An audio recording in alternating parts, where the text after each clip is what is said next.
Shamanism is the oldest spiritual practice known to humankind. And basically, what we know about shamanism is that it dates back probably about 100,000 years, if not more. It was a spiritual practice that was practiced by all peoples around the world. The word shaman itself comes from the Tungus tribe in Siberia, and it means one who sees in the dark or healer. It depends on what translation we go with. And shamanism is a very powerful practice for being able to get spiritual information, but it's also a way of life. It's learning how to live a way of life that's in harmony and in balance with nature. So in this workshop, we'll be looking at how shamans work cross-culturally. We won't be picking on one particular shamanic community, but we're going to be looking at what is it that all shamans around the world do, whether they're in Siberia, Australia, Africa, North or South America, parts of Europe. We're looking at the cross-cultural aspects of shamanism. And today, we're mostly going to be focused on ourselves, which isn't always that interesting. Tomorrow, we'll be looking at how we can use shamanism to help others. And of course, with all that's going on the planet today, I'm hoping that I can sneak in that we can find some time to do some work for planetary healing. And I know that we can make that happen. This particular workshop tends to go very quickly, and we keep things moving along. And so I really want to talk to you about some ways that you could take care of yourself so that you have, you know, a good experience in the group. Those of us who are here, those of us who are watching it online won't have some of the same questions that come up. But what happens in workshop situations, because you will be sharing your experiences with other people here in the group, is part of human nature is to compare your experiences with other people. Oh, that person is having a better experience than I am. Maybe I don't have shamanic power. Maybe this isn't the path for me. And it's really important to just try and drop that one. I know that we're in a group situation, we are in a community, but it's really important to understand that the spirits are dancing with you on a very individual basis. My spiritual helpers is the Egyptian goddess Isis. And she gave me a really beautiful metaphor to teach me about this. And she said, imagine yourself being at a ballroom dance or, you know, some big dance. And you're having this really intimate dance with your partner. If you're looking into their eyes and doing this dance with them, there's a magic that happens. But if you're dancing and looking behind you and watching everybody around you dancing, the magic is broken. So in this workshop, think about that the spirits are doing a very intimate dance with you. And don't worry what everybody else in the room is doing. We will share, but it's about trusting and honoring your own experience. And part of the power of shamanism, and I grew up in the 60s, so you know, I'm always going for things that give me freedom and independence. And there are no rules in shamanism. Shamanism is about direct revelation, meaning whatever your experience is correct. So I know people are going to ask me questions like, this is what I got in my journey, is this right? Everything's right. Or people oftentimes ask me, have you ever seen anything like this before? Well, everything is unique and everything is magical and everything is individual. So it's important to just really trust that the spirits are going to be giving you an experience besides what I can provide for you. That once you invite the spirits in, they're going to be dancing with you in a very unique and individual way. So just really honor your experience around that and laugh. I'm going to do the best I can to make you laugh. Laugh at me, laugh with me, whatever you want to do. But the more you can open up to a place of humor, the more the spirits can get in, because what stops us oftentimes from being able to have access in the spiritual realms is we get so serious and we get so rational, and the spirits really can't work with that, because they really are trying to get you to move into a heart place. That's the only way they can communicate with you, because you're turning on your invisible ears and your invisible eyes and all your invisible senses. And so as you soften up and can laugh a bit, if you've ever been around indigenous shamans, they laugh all the time.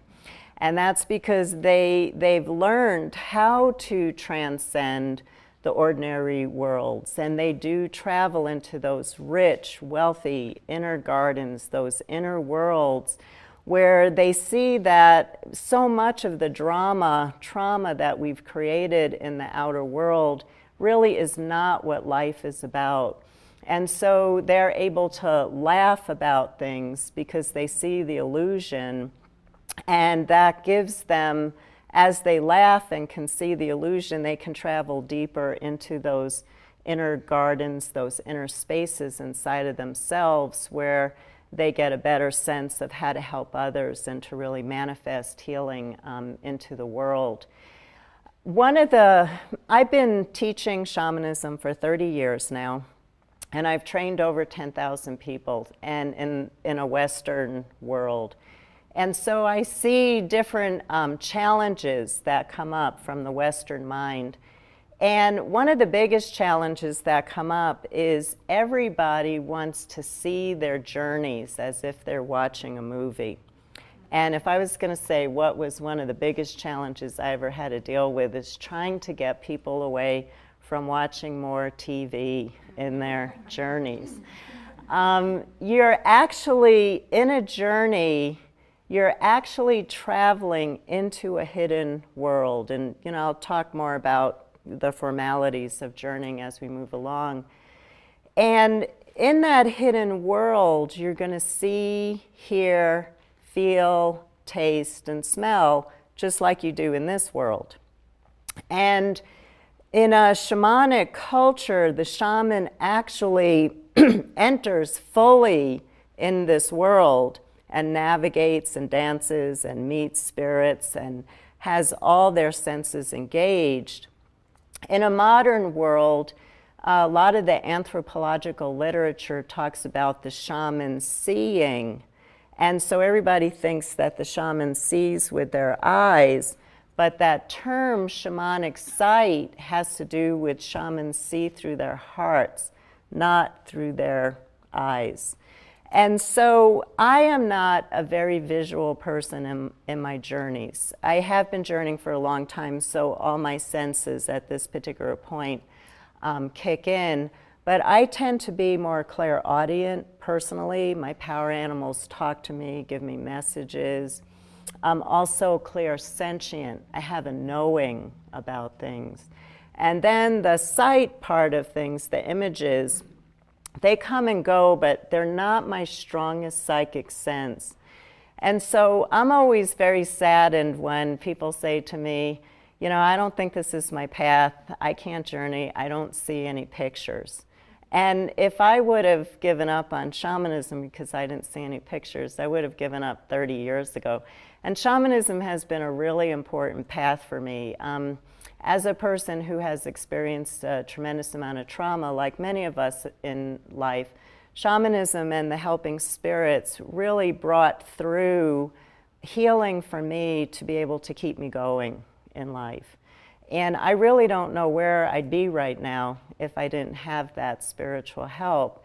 And to think that I might have given up because I didn't see the movies in a journey, it's sad for me to watch other people start to give up because they're not seeing the TV programs or the movies.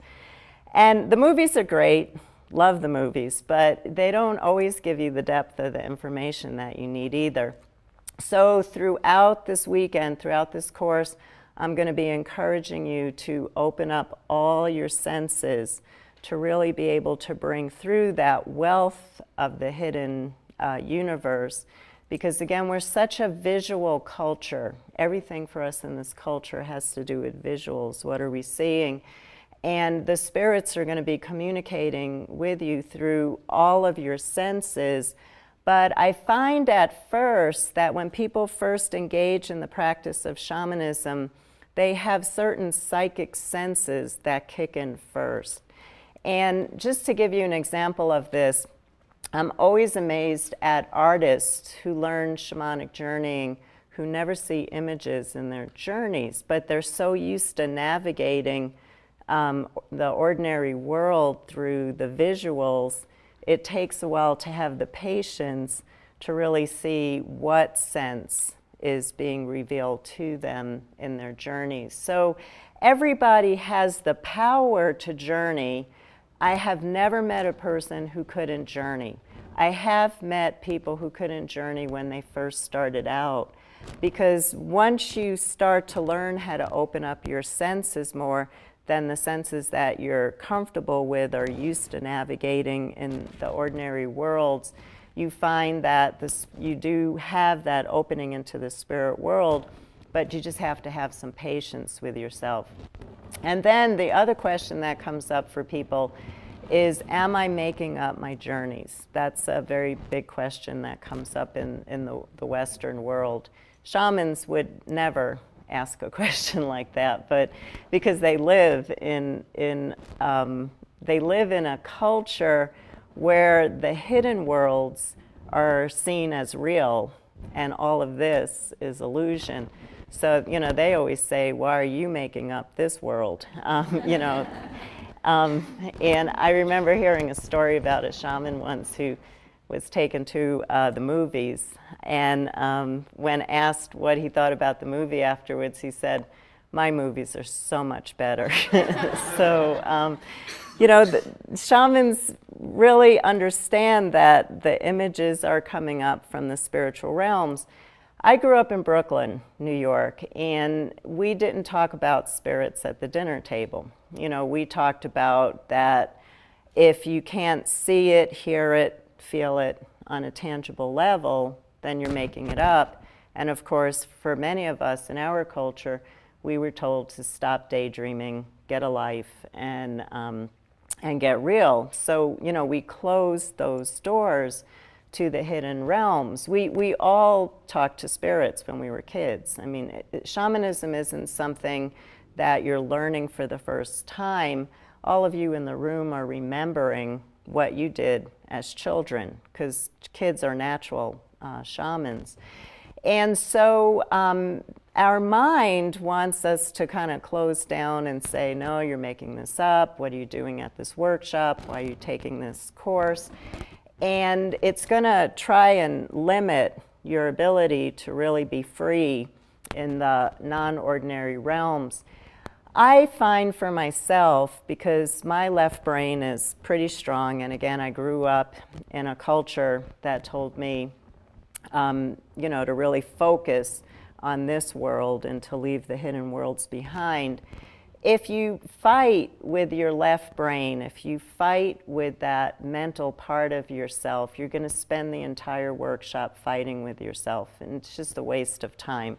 So I just agree with my left brain. Every time it says to me, you're making this up, I say, you're correct.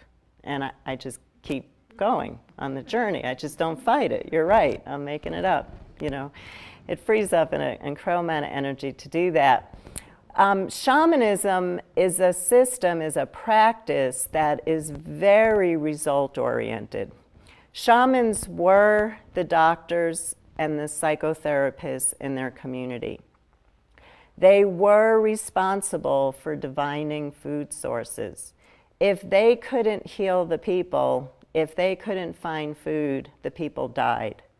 So for 100,000 years, it's been passed down of, do you get information that works? Does your life get better because you're journeying and talking to helping spirits? Do people who you're working with, does their life improve? Does the planet improve from this work? So what you'll start to notice over time is that the practice proves itself to you, because you're going to start to notice synchronicities that happen from your journeys with what happens in your life. You're going to start to notice, oh, my helping spirit was right. Or when a healing took place, God, I feel really good.